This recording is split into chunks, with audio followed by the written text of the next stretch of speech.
find the courage to actually expose those fears, because the more times you expose those fears, the more you will control the fear and the fear will no longer control you.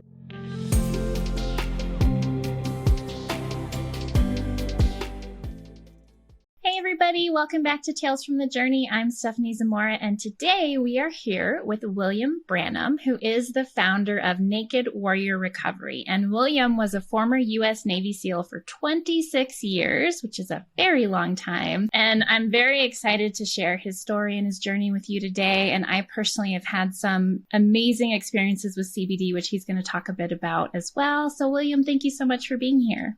Thank you for having me on the show. Well, I would love to start with you sharing a little bit about yourself and what it is that you do. I'm a retired Navy SEAL. I spent 26 years in the SEAL teams since I transitioned. And I tell people that, transition from military life to civilian life is the hardest military mission I've ever been on. And I'm still on that mission. And I've done a lot of stuff over my time in the military. So now I am the founder and CEO of a little CBD company called Naked Warrior Recovery, where we make high quality CBD products supporting veterans, first responders, stay-at-home moms, soccer dads, whoever needs a little bit of assistance. We're here to help. And we also do a little bit of coaching, talk a lot about the Get Naked mindset that I'm sure we'll talk about in a minute. We always start these interviews going back to kind of the beginning of your journey. And I know you have shared, and I saw this on your website as well, that you wanted a career that kept you active and kept you outside. And so right out of high school, you joined the service. So I would love if you could share just kind of your mindset back then and what really drove you to join and kind of what your hopes were for the future. Let's see. I grew up in a little town outside of Meridian, Mississippi. We were very poor. Fortunately, my grandparents, they could help us out, but for sure I was poor white trash back then, but I was heavily involved in the Boy Scouts. And I went on a national jamboree that the Boy Scout organization that I was a part of, they paid for me to go because we certainly couldn't afford it. And I always knew that I wanted to be part of some sort of elite military small unit organization. I didn't know what that was. I certainly didn't know the word elite, I don't think, back in the day. I met a kid and he was like, yeah, I'm going to be an F-14 fighter pilot. And I also am going to be a Navy SEAL. And I'm like, that sounds cool. What are those things? I mean, I understood what an F-14 fighter pilot was. Didn't know what a Navy SEAL was. He's like, it's the hardest military training in the world. They jump out of airplanes. They blow stuff up. They sneak around in the woods. They scuba dive. They do all these other things. And I was like, okay, that's what I want to do. And so I came back from that national jamboree. Probably the next day, I think, the Navy recruiter called my house and said, hey, have you ever thought about joining the Navy? My grandfather was in the Navy. My dad was in the Navy. There was no way I was ever going to join the Navy. They have the ugliest uniforms. There's a naval air station in the town that I grew up in. Those kids act like a bunch of idiots. There's no way I'm ever going to join the Navy. Maybe I'll be a Marine, because the commercials for like the Marine Corps, they were like fighting dragons with shields and swords, and they have a cool looking uniform. Or maybe I'll be an Army Ranger or a Green Beret or something like that. Or maybe I want to be a ninja when I grow up. I still kind of want to be a ninja because that just sounds cool. So I joined the Navy. I became a SEAL. I actually joined the Navy before graduating high school. So I joined the Navy in the summer between my 11th and 12th grade of high school, in what's called the delayed entry program, and then graduated high school. And like a week after I graduated, I was off to boot camp, and I was not really ready to go. I was like, whoa, this is all of a sudden very real. I don't know if I can do this. I went to boot camp, started my Navy career. I just sort of assimilated into the process. I went to SEAL training, which was difficult for me to get to, because the first time I took that SEAL screening test of push-ups, pull-ups, sit-ups, run, and a swim, I actually failed the push-ups part of it. So that kind of set me behind on my path, and it ended me on a ship in Yokosuka, Japan for 24 months, where the Navy said, we understand that you want to be a SEAL, but we're not going to let you go because we don't really need those people that much. We really need people with this school that you went to. So we're not going to let you go become a SEAL. And so it really took the Chief of Naval Operations. And for people who don't know who that is, that's the most senior guy in the Navy, or person. The only people more senior than the Chief of Naval Operations is the Secretary of Defense and the President of the United States. And the CNO, Chief of Naval Operations, came to my little ship in Yokosuka, Japan. He didn't go to any other ship. He just came to my little ship, and there were like 15 ships there. And he's, sort of gave his vision of the Navy. And then he said, does anyone have any questions? And I raised my hand right away. And he called on me. I was the second person he called. He's like, I joined the Navy to become a Navy SEAL. And this was before the internet. This was before cell phones. This was before like anyone really knew what a Navy SEAL was. I didn't even really know myself. I joined the Navy to become a Navy SEAL. My detailer says that he's not going to let me go. He says, I'm too critical to the Navy. I think I deserve a chance to go. What do you think? And he was like, okay. He turns to my commanding officer and he says, hey, is he a good guy? Commanding officer says, yes, he was the sailor of the quarter this quarter, which is kind of like employee of the month. And so he turns back to me. He's like, check, you'll be in the first class after your time on the ship is up. 6 weeks later, I'm off to California to go to SEAL training. So there was like, transition from there to SEAL training. And that took me a short 13 months to get through that 6 month block of training because I got injured a few times. And but it was a rough go. And then eventually I got myself into the SEAL teams. I taught sniper school for a while. Then 9/11 happened, and then we just started deploying overseas and doing the things that we do over there. Eventually my time was up. After 26 years, they're like, okay, you've been here long enough. It's time to go. And I transitioned whatever I am today. I'm still working that out, Charles. Still figuring that piece out. Wow. I love that you just raised your hand and you're like, hey, this is what I want to do. How do I make that happen? Before we dive more into your story, I have to go back for my own personal curiosity. What changed your mind about the Navy? No other organization had the SEAL teams. And I heard that they were the best. So why would I want to go to second best? I want to be part of the best. Right. Gotcha. But, but I also didn't have this self-limiting belief of maybe I can't do it. I thought, how hard can it be? Well, it's pretty hard. Pretty hard. But it's totally doable. Anyone can do it. Where do you think that mentality for yourself came from? Because a lot of people, and I only know about the SEALs, and I'm sure this is true for a good handful of people from, hearing David Goggins' story and reading his book and like understanding how intense the training is from that. But where did that come from? Not having like any doubt in yourself? I think I just have never been a quitter. I've never really quit on anything. I think I know that I came from humble beginnings. I knew that I never wanted to be like that. And so I wanted to be better than, so it's funny. I was not a good student in school.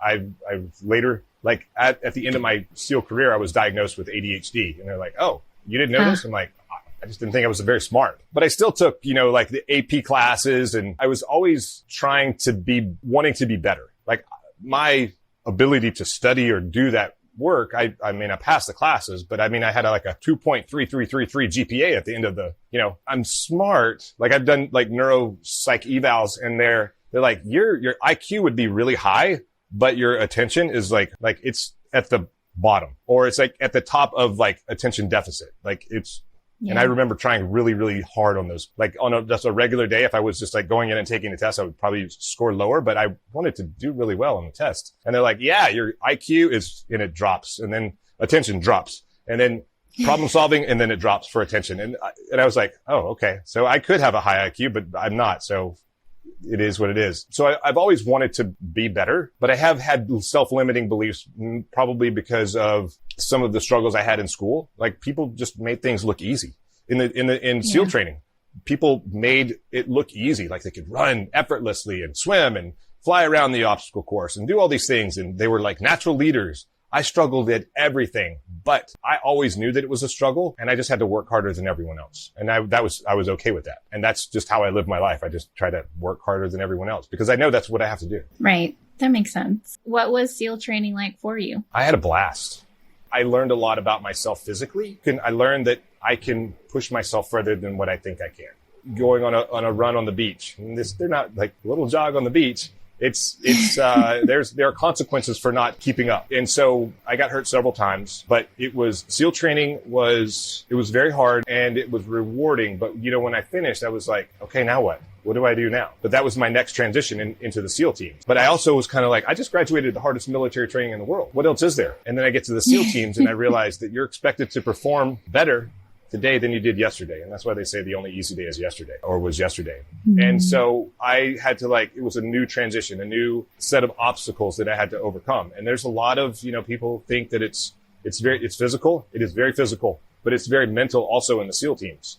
It doesn't matter the hardest events that I ever experienced in SEAL training, the things that I've done in the real world, the discomfort that I've gone through, the unknowns in the real world SEAL training pales in comparison to some of that stuff. Just because in training, that an event is going to end. It doesn't matter how long you're like jackhammering uncontrollably out in that frigid Pacific Ocean. You know that it's going to end. I know that like in an hour, I'm going to be back in my bed. I'm going to be in a hot shower and in bed. Or even during Hell Week where you don't sleep for 5.5 days and they keep you up and they keep you moving and you're running around with a nice coat of sand on your body. It's very exfoliating. I think it's like, beautifying, exfoliating.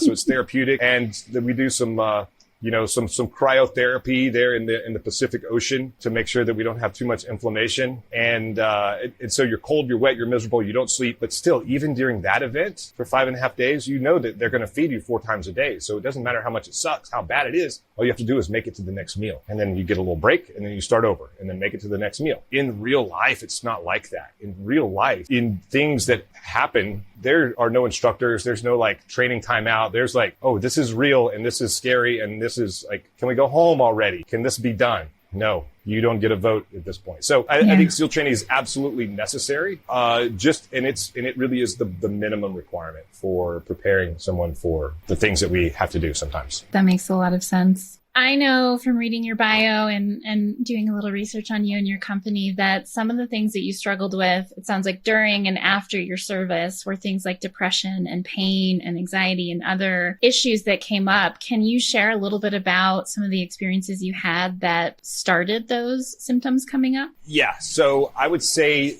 that not everything that all the noise that happens in my head it's not all from work. There's a lot of stuff from work, but other parts of it are from, toxic relationships that maybe I should have gotten out of much sooner. And those will eat away at you, especially if they keep coming up and they just keep coming around. I found myself, even while on active duty towards the end, so much noise in my head. I couldn't go to sleep at night. I couldn't turn down the noise enough to relax and not think about things. And so what I ended up doing is I would just pretty much drink myself to sleep at night. Or rephrase that, drink until I passed out and then get up the next morning and have to perform. And then when I got out of the military, it was like that huge transition. It was like I lost, in the military, I still had a team, badass team. I had an organization that supported me and I supported them and we, kept lifting one another up. Even if you didn't feel like doing it, you're expected to perform anyway. So that was awesome to have that accountability. I had a badass mission. I had a purpose. When I went to bed at night, I still knew what I was going to do the next day. I knew why I was going to do it, how I was going to do it. And so the day that I retired, and I use air quotes from the military, it was like I lost everything in my life. Yeah. I mean, I still had family, but I lost my mission. I lost my purpose. I lost my team. it was like, if you've ever seen the movie, The Avengers, where Thanos makes half the world's population vanish, go away. And you're having dinner with your family and then there's no one there anymore. And it was kind of like that. And that was additional stress, anxiety, depression, whatever you want to call it. And I didn't know how to handle it. I didn't have the coping skills. And I certainly wasn't brave enough to ask for help. And so CBD was something that helped me turn down the noise in my head so that I could have a little bit better self-talk and kind of get my life back in order. And then what I say is, water boils at 212 degrees. I was probably living at 210 degrees. And so it didn't take much to push me over into that, that boiling point. And so the smallest trigger from whatever it is. Over time of taking CBD, I went from 210 to 205 to 200 to 195 to 190. So I got out of that red zone and into more of an orange zone or maybe a bright yellow zone, but I didn't notice it right away. I took it and I was like, maybe I sleep better. I don't know. Maybe I'm less pissed off. I don't know. But at the end, after I took that first bottle, I was I kind of did a self-assessment. I'm like, was this really worth it? I mean, it was fine because someone gave me my first bottle of CBD. So it was okay. It didn't cost me anything. I started getting closer to that boiling point again. So I tried a different brand and I had similar results. And now I'm like, how do I want to be part of this industry. It has had such a positive impact on my life. I want to share it with other people. I was at a business conference and I met a girl in the CBD industry and then I kind of tracked her down after she kind of talked about some of her stuff. And I was like, because really I wanted to be part of her team. It sounds like you're doing awesome things. Hire me. Let me help spread the word and learn more stuff and have cheap CBD. And it was just internal monologue. And she was like, well, do you want to do A to B, B to B, or B to C? And I was like, I don't know what those letters are. I want to do CBD. And she was like, okay, check. Well, why don't you start your own CBD company? And I was like, I don't know how to do that. And she said, you're a Navy SEAL. You can figure it out. So I asked if I could have my man card back. She gave it to me. And then she explained, a little bit about the industry, and I started doing research, and I found that it's an extremely dirty industry. So my goal at the time was to provide the highest quality CBD on the market. I believe we still are doing that because the industry is it's so dirty. There's companies that they don't have CBD in their product. They don't have the CBD. There's high levels of THC outside the legal, 0.3% according to the Farm Bill limit. High levels of heavy metals, mercury, arsenic, lead, pesticide, all sorts of crap in there. I was if you're putting something in your body to be air quotes here, medicine, then you don't want to be putting a bunch of poisons in your body. So that became my initial mission, was to create, deliver the highest quality CBD on the market. And now our mission is still that, what we're adding to it, and it's to prevent veteran suicide because, we've lost more veterans to suicide than we have in 20 years of sustained combat. And my dad, as I was actually on a podcast a few months ago, and with 2 other SEALs, and we're just talking and, kind of getting to that kind of 22 a day metric. And then I was yeah, and my dad is one of those 22 a day. My dad was in the military and he took his own life. And so I was oh, this is even a more personal message to me or mission to me to really end that. And so I talk about CBD, but CBD was a modality to help turn down the noise in my head. And then it allowed me to have more positive self-talk. It helped me to start a company. And it also helped me to figure out what the get naked mindset. And really what that is, it's about really taking your ego off and setting in the corner and being a little bit vulnerable, kind of exposing yourself so you can find the healing that you actually need, find the help. Be brave enough to ask for help if that's what you need. So I don't even remember what your question, but I just started. No, this was great. And I have so many things I want to talk about from that.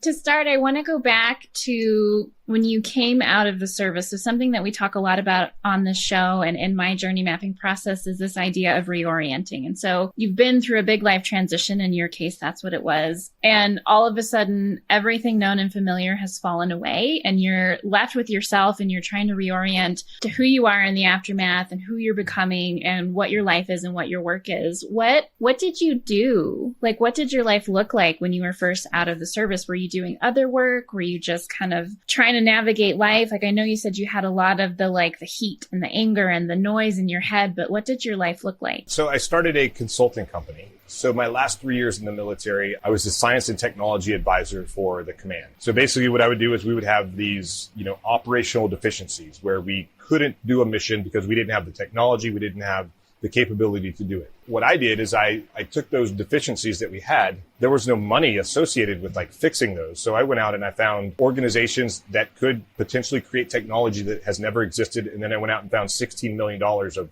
other people's money to create technology that never existed before. My plan was to get out and continue that work, but just doing it on the other side where companies pay me to introduce them to a military organization, introduce their technology to someone, and then find money to bring it up to meet the requirement, the military requirement. And so I have the Rolodex for it. I had the connections for it. But what I found is companies didn't really want, I used the word consultant, I guess, too many times. And there were too many other air quotes consultants that came in front of me that may or may not have provided value to some of these companies. So they had a bad taste in their mouth for the word consultant or the title. So I learned very quickly not to use that anymore for different companies. But, and they just wanted me to why don't you work for free, sell our product, and then we'll pay you a commission. Well, first of all, your product sucks. It doesn't meet any, it's just you're happy with it, but no one else is. And you want me to sell it and travel around and meet people and you're not going to pay me. That's a problem. So I continued down that road and I ran into brick wall after brick wall after brick wall, failure. I had some pretty good successes also, but those were I had a plan, or I thought I had a plan, and it just wasn't working. I didn't execute it as violently as I should have, or I feel I should have. I could have done it a lot better, but that's because I didn't truly I didn't have a really good plan, and I didn't execute it as well as I should have. And so I've actually come up with some strategies for life transitions to help people transition through life. And really it's really basic, and I should have known this before, but it's really just kind of some military mission planning process. What do you want to do? And then, build a plan around it. Now, just because you have a plan and this is what your mission is, doesn't mean that that's what's your final, outcome is going to be. But at least if you have a plan in place and you have practiced the plan and you've maybe briefed the plan to your family or to other people, it starts to form a little bit better as you go through that process. Maybe you practice the plan. And that's something that we do in the SEAL teams, is where we'll have a mission. we're getting ready to go do the mission. Before we go out the door, we'll go and we'll get the vehicles out. We'll get our radios. We don't need guns because we're just walking around. Practice saying the pro words, the communication calls that we're going to make. Okay, we're leaving the gate. Okay, we pass whatever that word is over the radio. And then so everyone gets to hear it. Everyone gets to see it. They get to experience it before we actually do it for real. And we do this before every single mission, 98% of the time. Something happens on the mission where we have to come back to the plan because we have contingencies built into the plan. And every point of that mission, there's a transition. And those are the things that we practice. We don't need to practice like how we're going to enter the room or the things that are going to actually happen on target, but we'll practice like getting in the vehicle, where you're going to sit in the vehicle. That seems so basic, but it's like those little things get messed up. And if you don't practice them, practice the basics. Then those are the things that will get messed up in your life. Even if down to relationships, just practice the basics of being in a relationship, doing acts of kindness or whatever. Going back to kind of these life transitions, just practice these basic things because, we drive to a target, we practice getting out of the vehicle and getting in line in the order in which we're going to patrol to the target. And then when we get to the target, we practice, okay, target secured, like we pass all the radio communications, and then we say, okay, we're going to get back in the vehicle. There's a specific way that we're going to do that because we want the vehicles to be in a certain place in a certain order. So there's no like get out and like run around at night under night vision goggles to kind of show you what it's like to be in night vision goggles. If you have like 2 toilet paper rolls and you put them over your eyes, you can't see anything else, only what you see through the toilet paper rolls. That's what it's like working at night on night vision goggles. So, coming out in like what vehicle, okay, which vehicle? I'm in vehicle 5. Okay. And maybe the turret gunner is like saying vehicle 5 to make it easier so we can get off that target and not get ambushed while we're in those transitions. Because that's when we really are the most vulnerable, are during these transition points in our life. And so it's like building up the basic skills and practices and habits.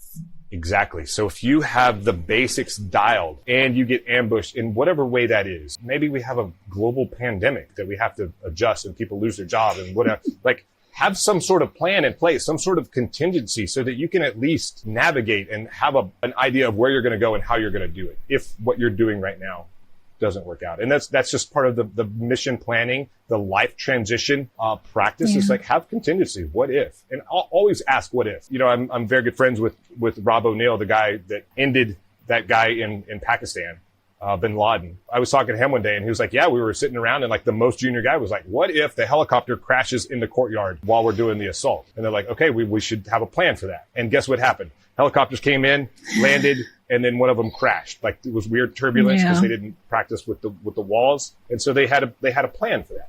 So if you always ask, what if, this job doesn't work out for me? What if someone dies? Everyone dies, but it's hard. So at least have a plan in place. What if this person isn't right for me? Okay, well, whatever. What if I meet someone amazing? Don't let your guard, be willing to let your guard down for the right person to come into your life, whatever it is. But just having some sort of a plan and then think about contingencies, always thinking about those contingencies on how you can transition from one thing in life to another, but always have a plan so that you have a guiding light, at least something to deviate off of.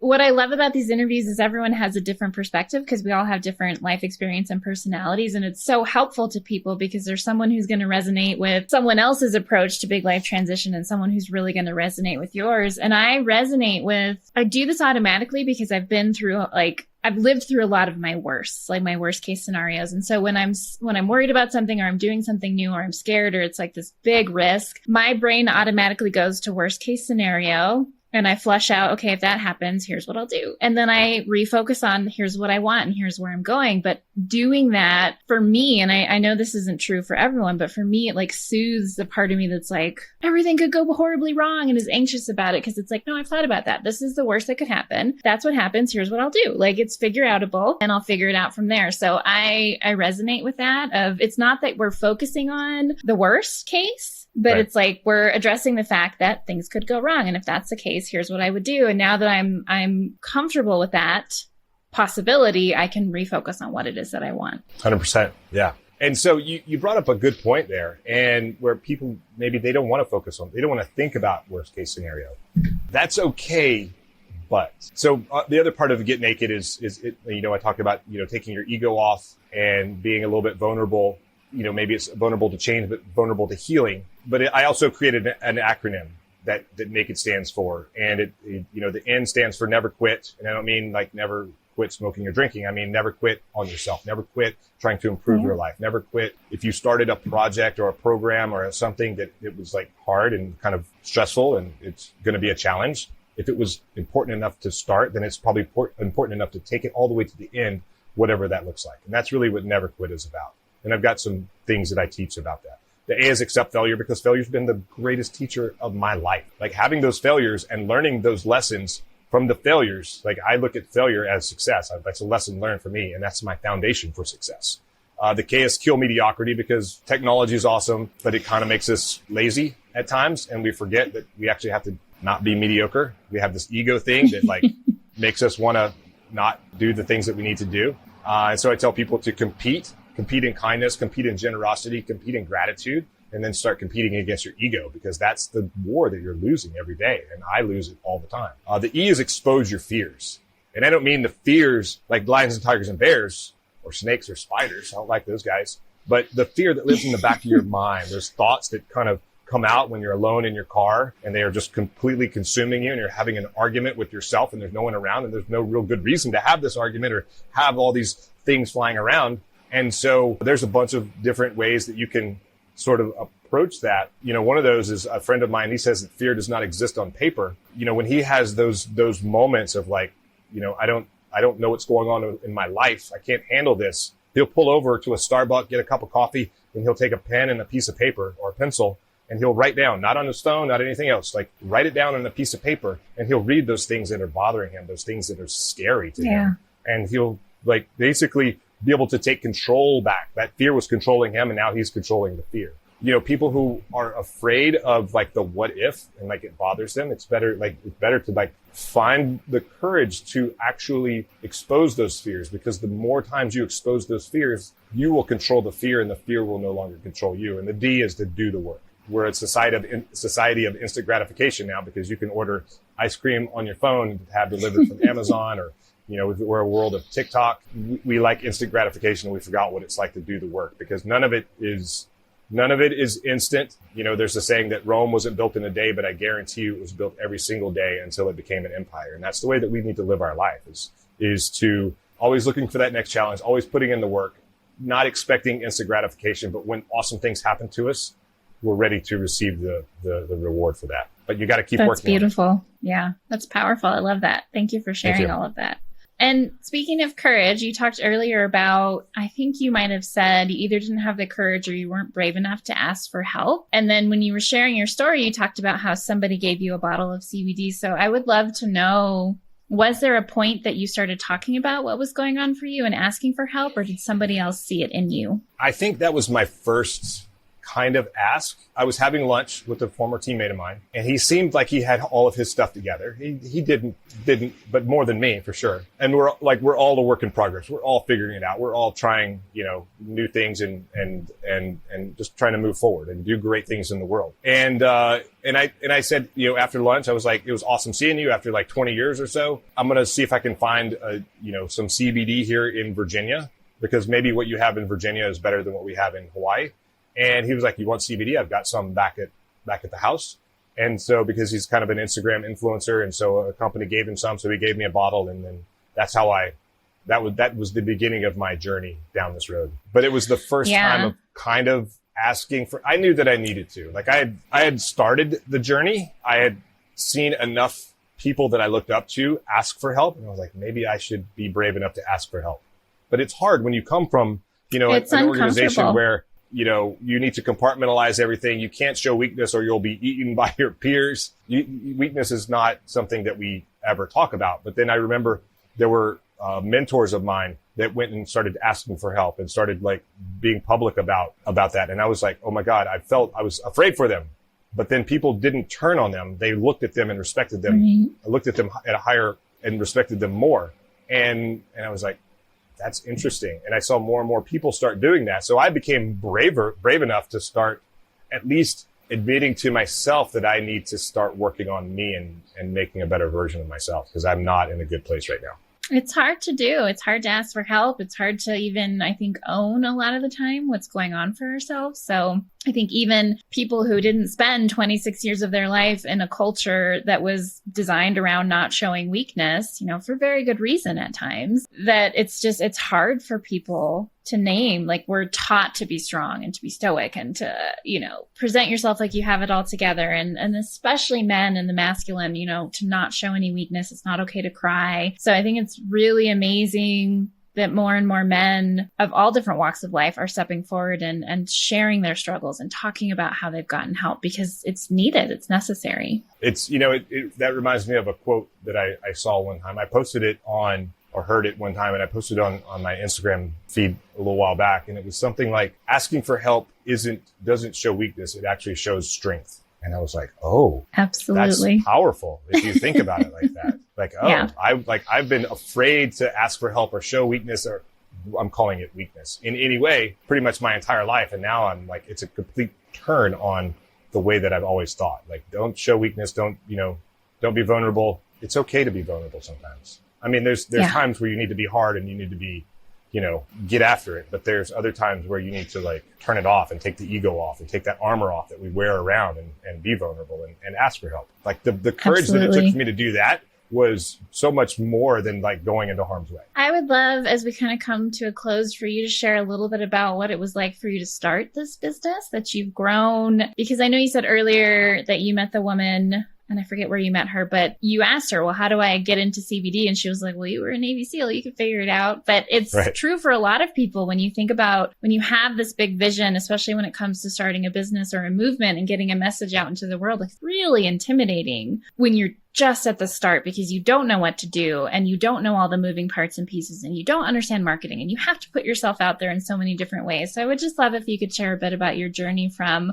that moment to where you are today. I'm still figuring a lot of that stuff out. But, she said you can, so I met her at a business symposium. And so it was interesting. The guy who gave me that first bottle of CBD, he was a keynote speaker. So I got to attend the event for free, which was awesome. And I got to attend all the VIP parts of it. And that's where she was actually putting CBD into kinesiology tape. And she's like, how do I market this? And they gave her kind of a path forward. CBD it's according to social media, Facebook, Instagram, LinkedIn, you can't run ads because it is air quotes here, an illicit substance still, even though it's federally legal right. And whatever. There's lots of different versions of it out there. So you do need to be careful with what you get. But, starting down this road, I was like, I don't know. So I Googled how to start a CBD company. And then I just started researching and watching YouTube videos and looking for suppliers and manufacturers and things like that. And then I'm like, okay, now I had to get a good credit card and get my first order, find products that I liked, that worked well for me. And then, okay, now build the business. And marketing, like I was just mentioning, as a CBD company, I can't do it the way that other people do it. So number one, I had to figure out my mission, my purpose, put that out there in the world. And it's been a pretty rough road, but I also went out and I hired coaches to help me sort of like, how do I do this? Because these are my roadblocks. And because they've been through a lot of these, not exactly the same transitions or lessons learned, but they have enough experience in the world of entrepreneurship to help guide me along. And so one of the ways that I'm able to market without any interference with social media is I get on podcasts and I tell my story and I talk about my company and I talk about sometimes a podcast host may not want to talk about CBD very much. That's totally fine.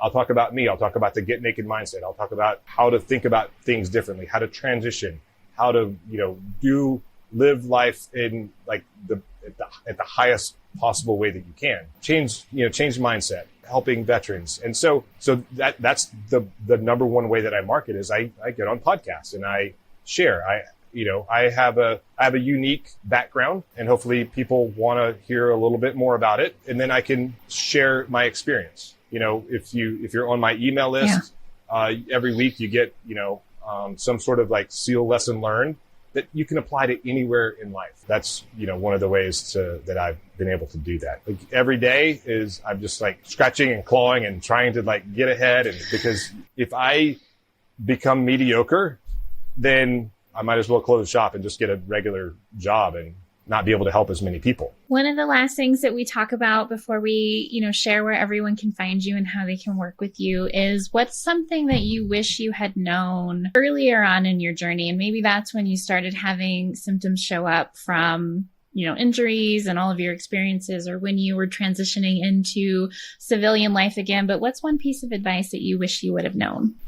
I think that's a good question. I wish I was more brave once upon a time to either ask for help or to, when I saw something that wasn't quite right, to do something about it or address it at the time. It's easy to kind of compartmentalize or to like ostrich syndrome, stick your head in the sand and like ignore things that are bad going on around you.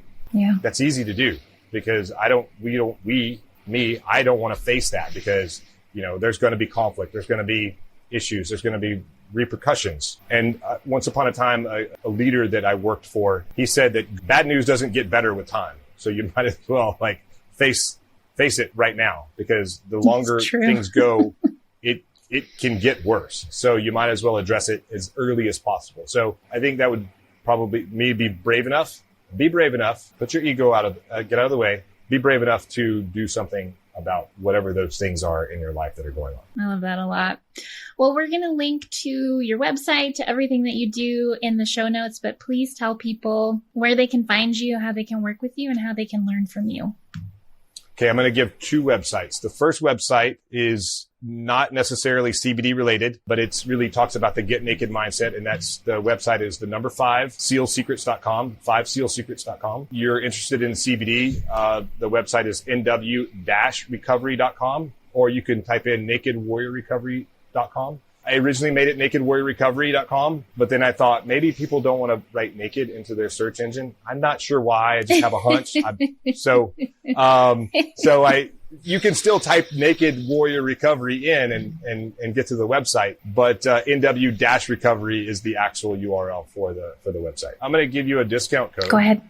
For your listeners to save 20%. Awesome. On any products, any of the products that we sell. And so I'll make it Journey 20. How's that? Perfect. Journey 20. Well, thank you so much for being here and for sharing your story and everything that you've learned and everything that you've been through. And also, I didn't really get into it, but CBD is something that has helped me with my anxiety after trauma and loss. So I am a big advocate for it if it's something that works for people. Like it's such an incredible product, and it can help with so many things. So thank you so much, Journey 20. We'll put that in the show notes as well. And yeah, just thank you so much for being here and sharing your story. Awesome. Thank you. I appreciate you. I appreciate you bringing me on the show.